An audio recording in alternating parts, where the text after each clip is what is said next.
So after we dropped you off in Rito, we found a shipwreck nearby. Probably belonged to Inazuman pirates. We searched the wreckage and found a map. At first, I thought it was a nautical chart. I was thinking we might discover a new sailing route if we were lucky. But after a closer look, I realized it wasn't a map of the sea at all. It was a Liyue treasure map, and no ordinary one at that. Nothing like that. I just mean that the map was a mess. So it was the most I could do to figure out that the treasure was probably in Liyue. As for its exact location, I have no idea. I'd say I've explored Liyue pretty extensively, but still, this one managed to beat me. So, I thought of you. Nobody can beat you when it comes to treasure hunting on land, right? Is that right? Well then, it looks like I'm in good hands. Here's the map, see what you can make of it. So, where do you think it is? Qingce Village. I don't see the resemblance at all. How'd you come to that conclusion? Oh, okay then. I'm definitely a rookie at this. But your word's good enough for me. Time for a trip to Qingce. You're coming with me, of course. I'll need you to help me zero in on the specific location once we're there.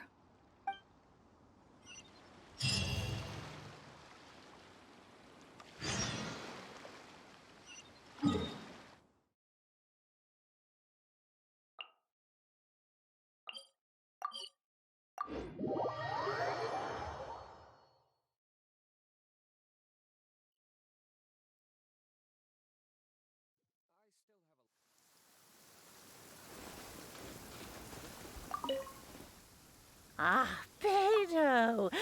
Wow, and the traveler! My goodness, what's the occasion? Just here to visit us old folks once again? It hasn't been all that long since we last had a visit from the Crux. But I'm glad you picked today. You're just the people I need. These two young rascals, they've been arguing with each other non-stop about some petty nonsense or other. I'm too old to get through to them. They won't listen to me. Please, talk some sense into them. Rest assured, Granny Zhuoxin, whatever the situation is, the Traveler and I will take care of it. Oh, thank goodness. It's Captain Beidou. You couldn't have come at a better time. You're the voice of reason I need in this situation. Captain, please, help me get justice. Whoa, hey. What exactly is going on here? Spit it out, tell me everything. It makes me mad just talking about it. G here, I don't know if he's got a screw loose or what his problem is. But anyway, he took it upon himself to raise, well, practically a whole army of finches, okay? And now guess what? They fly onto my land and completely destroy at least half of my crops. I asked him to pay compensation, but he refused. Now how is that fair? Captain, I'm innocent. They're not even my finches. I just thought they looked kinda cute, you know, so I fed them a couple of times. They're wild birds, though. A couple times? Are you kidding me? That's rich. Really rich. There were 2 of them when you first started. 2 finches. Now you have a whole roof full of finch nests.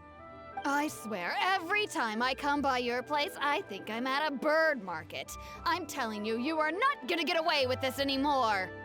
So, yeah, I mean, they laid a few eggs, made a few nests, but finches gonna finch, you know? These are wild birds. I mean, they'll do whatever they please. So that's how it is.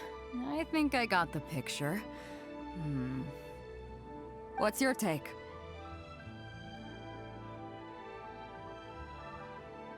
Yeah, you have a point. Gee, let's say I'm interested in buying these finches off you. What would you say to that? Are you serious, Captain? Oh, that would be great.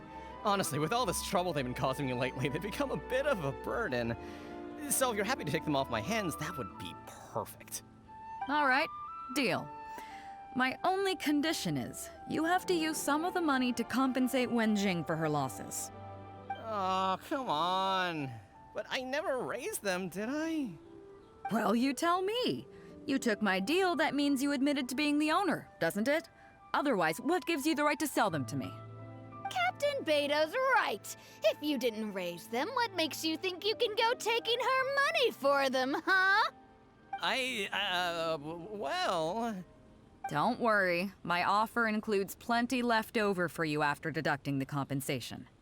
This way, you get something back for looking after them. Okay then, okay. I'll pay the compensation. I hope you two are very grateful indeed to Beidou. I dare say no one else will be quite so accommodating toward the people of our village. Granny Zhuoshin, as you know, many of the boys from your fine village do sterling work for the Crux. The fleet wouldn't be what it is today without them, so please think nothing of it. Gee, Wenjing, I guess you're free to go. Captain Beidou, you're here. Pops Shing, it's been a long time. How have you been? Don't get me started. I've been having some real trouble with that neighbor of mine, Zhen. We keep having the same argument, and it just goes nowhere. I heard you were in the village, so I rushed over to seek your help. What's the issue? Oh, come with me. You'll see. Let's go find Zhen and clear this whole thing up, face to face.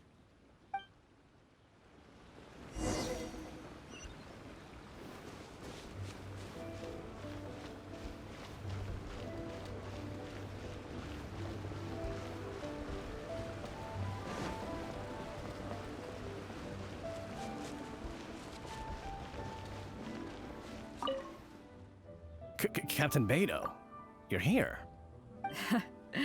I heard that you and Pops Shing had a little misunderstanding. So, what's up? Tell me about it. Zhen planted a tree on his property a few years back. I had no issue with it at the time. It's just a tree. But a few years on, it's grown taller than the roof of my house. Every morning when I get up and open the window, I just want to feel the sun on my face. But I'm greeted instead by the looming shadow of my neighbor's tree. It really affects my mood. I asked Zhen to cut it down so I could get some sunlight back on my property. But he said no. It's like he's done this on purpose just to drive me crazy. Captain Beidou, you gotta believe me. I didn't intend to block the sunlight, but there's nothing I can do about it now. It's not just any old tree, you see. That tree was planted there by my late father. Not long after he planted it, he passed away. And just before he passed, he left me with some parting words. He said our family's fortune was inauspicious and we needed something to suppress the bad luck. That's what he planted the tree for. How can I just chop it down? I'll be honest, I spent a few years studying in Liyue Harbor, so I don't actually share his superstitious beliefs. But still, that doesn't change the fact that this was my father's dying wish. Okay, I think I'm all clear on the situation. What are you thinking? I was thinking along the same lines as you. Look, Pops, I'm not trying to make excuses for Zhen, but just try putting yourself in his shoes for a moment. Zhen's desire to protect his tree isn't for money or because he wants to hurt anyone, or for the sake of any superstition. He just wants to honor his father's dying wish. Pops, you have kids too, right? Yeah, when you put it like that.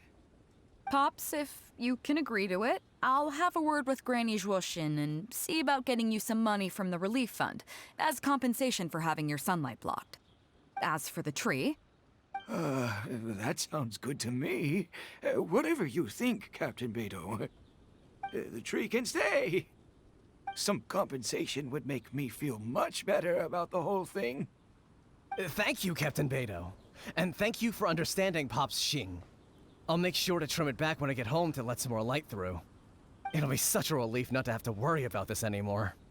On a separate note, I remember the Crux last visited the village not very long ago. Is there some special reason why you're back in person so soon? Nothing Nothing all that special, just personal reasons. I'm looking for some treasure. Huh? Treasure? Wait a second.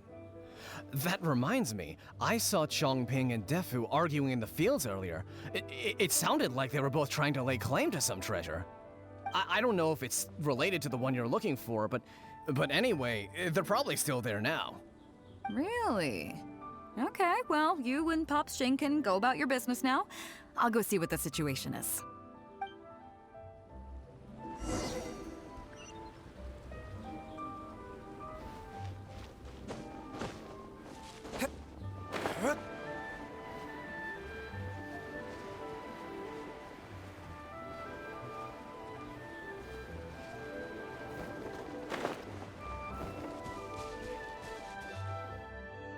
Huh? Beidou, you're just in time. Defu is being completely unreasonable. What happened? I'm not being unreasonable, Captain. I got Chongping to help me plow my land because it's the busy season. And then, what do you know? He plows up a treasure chest. Way I see it, it's my land, so the treasure belongs to me, right? I think it's a pretty clear-cut case. You say that, Defu, but what you're forgetting is that I came to help you plow your fields out of the goodness of my heart, and you haven't paid me a single mora. It was also my plowing that turned up this chest. However you cut it, surely I'm entitled to at least some of the treasure. The domestic drama just keeps coming today. What are your thoughts? Okay, I think I'm up to speed here. If you two really want to take this further, I can get a legal expert from Liyue Harbor to adjudicate. As for the costs, I'll cover them. What do you think? Neither of you seems thrilled about this course of action. Okay, so plan B. I'll be straight with you.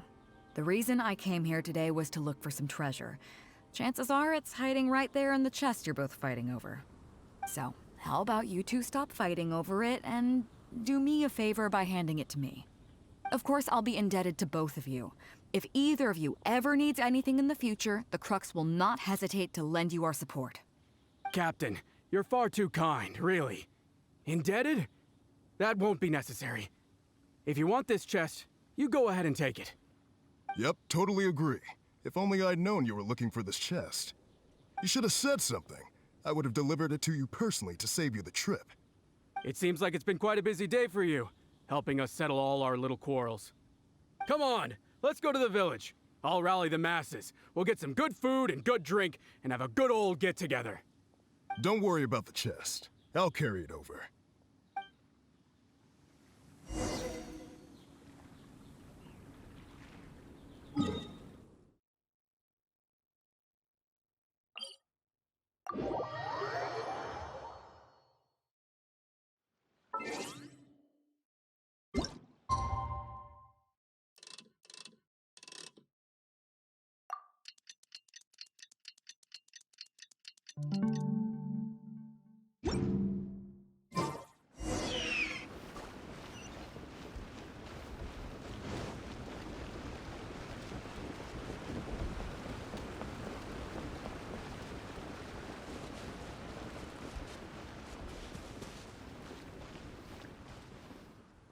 What a fine day today has been. Beidou has solved an awful lot of problems in our village. She sure has. Without Captain Beidou, that compensation payment would have bankrupted me. Yeah, and if it weren't for Captain Beidou, I'd still be arguing with Pop Shing. Hear, hear! We have plenty to thank Captain Beidou for, I'm sure. I propose a toast in her honor. To Captain Beidou. Cheers! I couldn't ask for more than the chance to get everyone together and drink to our heart's content. Cheers!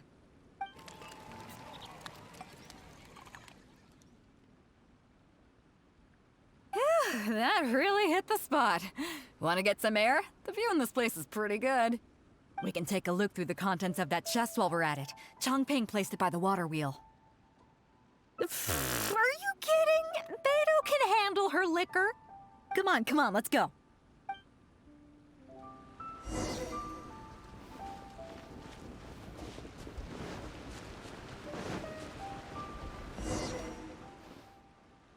So, I've been thinking. Everyone seems to trust me enough to let me have the final word on their disputes. But don't you think some of my solutions can be a little stupid? You can laugh, I don't mind. Take Changping and Dufu's wrangling over that chest, for instance. I had no clue who it should belong to, so I just came up with this stupid idea of taking it for myself. At least that way, neither of them would feel like it was unfair. But, I mean, I'm no Ningguang. I can't make a perfect deal every time. And I'm no Yanfei either. Not all my judgment calls are going to be 100% fair and square. I am Beidou, and my strength is in trading favors. You think I should be more selective? Some people think their favors are so valuable that they need to plan out how and when to use them to maximize the return on their investment. They view the favor as a bargaining chip. Others see doing favors as a burden, not worth anything in monetary terms and prone to getting you locked in a cycle of constantly returning the favor back and forth. But the way I see it, favors are what keep people connected to one another.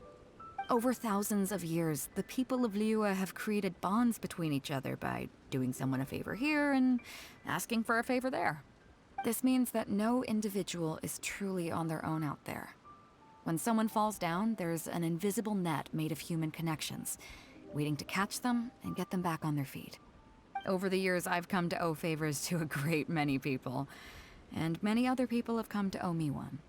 These are the countless bonds between us, like so many fish in the sea.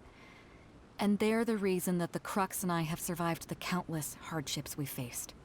I believe that if there ever comes a day when the world is overrun by monsters, Liyue's legal system collapses and the land is thrust back into an age of war, it's these bonds that will see us all through the dark days ahead, until we come out on the other side. I'm not saying that. But either way, we have a pretty firm bond between us already, don't you think? Was this wind brewed in a winery? It's making me lightheaded. I feel like I'm forgetting something. Something we were literally just talking about. Oh, yeah, the chest! Oh, I got so immersed in our conversation that I forgot all about the main event. Come on, let's open it up and see what's inside.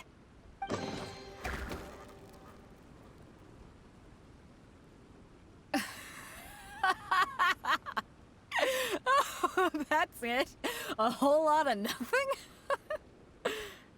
It's not exactly what I was looking for, but you know what? I don't care. The fun part was going on a treasure hunt with you. Come on, let's get back to the party. Tonight, we go big before we go home.